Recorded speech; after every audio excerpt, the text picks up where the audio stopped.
guys, I'm Latasha, and today I'm going to be telling you how to rank on YouTube in 2019.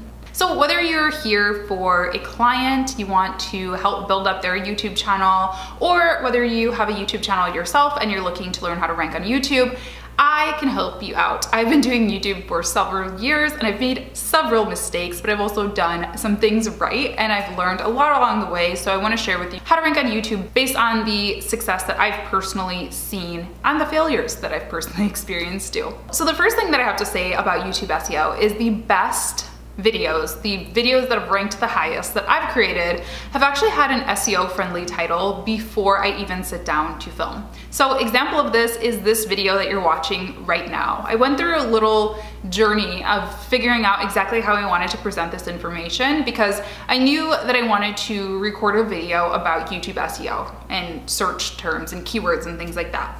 So what I did is I actually go into the YouTube search bar and I type in a general keyword, the keyword that I had in mind, which was YouTube SEO. Now I do have an extension, it's called TubeBuddy, and I will have an affiliate link for that down below. This is not sponsored at all, just sharing the love. I have the paid feature, the paid plan of TubeBuddy, but there is a free version as well that can at least get you acquainted with the tool and see if you like it. But like I said, I'll have my link in the description box if you want to check it out.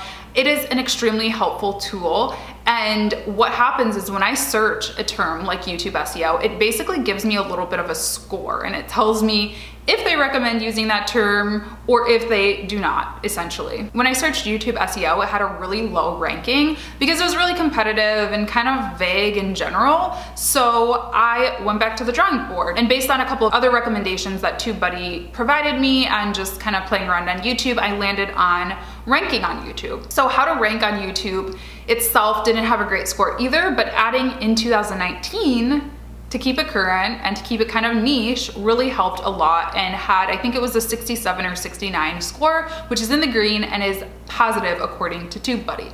So that's how I develop what I call my keyword, my key phrase essentially is what YouTube likes, is those long tail keywords, and that's where I start. And that helps me really plan out the video because YouTube SEO and how to rank on YouTube in 2019 are a little bit of different videos. And so it's helpful before I sit down, so I'm actually making content that works around that keyword, and so I can actually say the keyword in my video and things like that. This is something that I think a lot of people either don't know about or just forget about, and it's watch time. Watch time is one of the most important metrics on YouTube, and it certainly factors into your search rankings. To put it very simply, YouTube likes it when you keep people on their platform because that means more money from advertisers and more money for the company as a whole.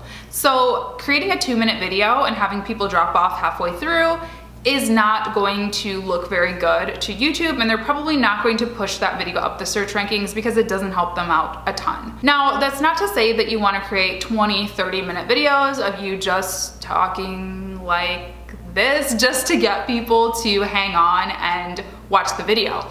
You want to actually be delivering content, you want to be teasing content, you want to be keeping things engaging and fun and fresh throughout the video. So I have learned over the years that longer videos tend to perform well, but only when they're done well. So if somebody watches half of my 20-minute video, that still looks better than watching all of a 2-minute video. Do you know what I mean? Because they're getting 2 minutes versus 10 minutes. So keep videos a little bit longer, but make sure that people are sticking on through them too.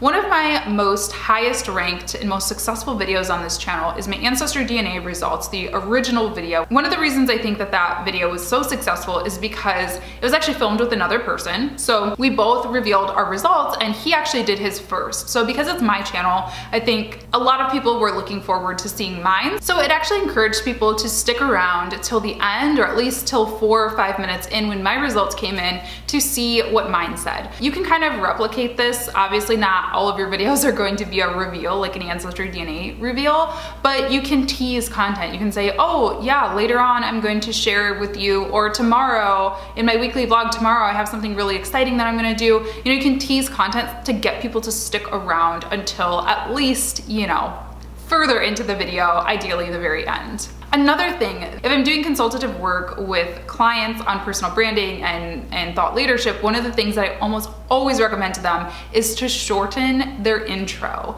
I've been guilty of this, we've all been guilty of this, of talking forever in the beginning, saying, oh my gosh, so this is why I decided to do this video. This person requested this video. Did you know that somebody else did a video about this and it inspired me? And did you see my new background? I got new lighting. Does it look good? Do you like it? Do you like my sweatshirt? Do you like my hair? We've all done that and nobody cares. I mean, that sounds really, really rude. Some people care. Your true OG subscribers, they care. Like, they generally have a close relationship with you. But in that case, they're probably gonna stick around and watch the whole video too. So maybe add those updates at the end of the video. That's what I try to do. Or I just post it on Instagram or on Twitter, where again, my loyal subscribers generally follow me on outside of the platform, so it's not getting people to click out. You kind of want to make every video like people are visiting your channel for the very first time, and you don't want to bore people before you even get started. So going back to keywords, like I talked about with TubeBuddy, so for this one, it is how to rank on YouTube in 2019 for my ancestry video. I think it was like ancestry DNA results 2017 or something like that. You want to make sure that you're not just putting this in the tags section. That's another mistake that I see a lot of people making. You want to make sure to use this in several different ways. One way is saying it verbally. Again, that's why it's important to have those keywords before you sit down to film, because in case anybody uses captions or transcriptions, or you put them on yourself, that counts towards SEO. Also, your title, make sure to use that in your title. You also want to use it in your description box, ideally within those first 3 lines, because those first 3 lines actually get pulled into the search ranking themselves. So my ancestry DNA results video, it ranked on the first page for I think several years. It's still pretty high up there. So if you search for it, the little text that comes next to the thumbnail is pulled in from the description box. And you also want to use it as your first tag as well. And then vary it, use variations of it. So ancestry DNA results 2017 might be shortened to ancestry DNA results, or ancestry DNA results couple, or even you know, ancestry DNA can be 2 words, or it can be 1 word. Some people write it different ways. So you want to make sure to pay attention to stylization, misspellings even. Ancestry DNA is not really a good example, but there are some words that are like a little tricky to spell and they're common misspellings. If a high percentage of your audience is in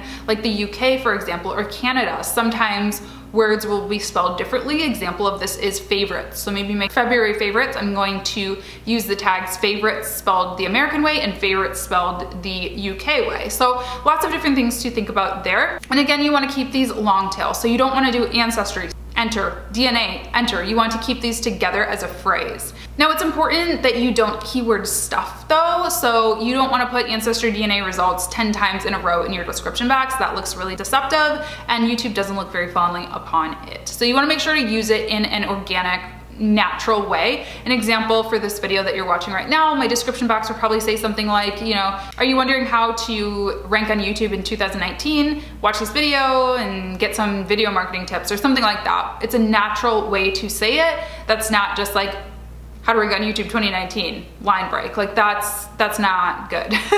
Kind of related to that is clickbait. You don't want to do this. I feel like this trend, if you will, is kind of dying off. I think YouTube has cracked down on it a lot, but you want to make sure that the video content that you're delivering actually relates to your keyword, your title, your tags, all of that stuff. You don't want to do a video that says how to rank on YouTube in 2019 and then post a video about your cats, or a daily vlog where you don't even address that at all throughout it, because number one, it just looks bad and YouTube will probably penalize you for doing so. But number two, it's going to affect things like watch time and audience engagement, because they're not gonna care. Like if I'm looking for a YouTube about ranking, in fact, this just happened to me the other day. I was looking for a video on something and it went into this vlog, and I don't even know if she ended up talking about it, because it was like, if she did, it was so buried deep in the video that I had clicked out already. So you wanna make sure your keyword, your tags, your title is actually representing the content that you're producing. And also last point, which is kind of related to that, is audience engagement. This is something that I personally am really bad about, because I think I just get so focused on the video topic at hand that I forget to ask for it. So here we go. If you're still watching this far in the video, please leave me a comment down below. Comment down below with your favorite emoji and maybe let me know what you think of the video or something like that. I always forget to ask for it, and that's important. When I do ask, usually I get more engagement. And more engagement sends a trigger to YouTube that this is important content, that it's helpful, that it's good content, and it encourages them to push things up the ranking. So things like likes, encouraging people to like, encouraging people to comment, subscribe, all of those things are included as engagements, so make sure to signal for them. If you're like me and you tend to forget to verbally ask for them, maybe something that will help you is using visual cues, like cards that pop up. Maybe you're doing a vlog and you're making a sandwich. You put a card in there that says comment down below with your favorite sandwich, or just encouraging them to like. I know I use a visual cue, which I'm probably gonna show here, that encourages people to subscribe and click the bell icon to get notifications. So doing things like that and just making it a regular part of your editing routine will help a lot. I'm still learning, but it really does help. That's another reason I think that the Ancestry DNA video was so powerful and successful, because people love sharing their opinions. They weren't always nice opinions, but it was definitely a hot topic. People were like, oh my gosh, like, can't believe you got that result, or oh, I have that result too.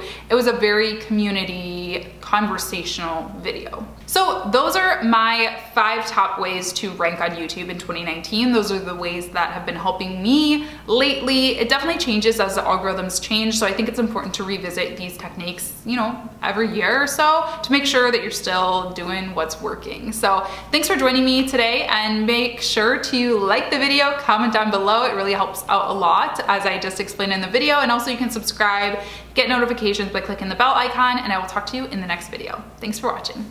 Bye!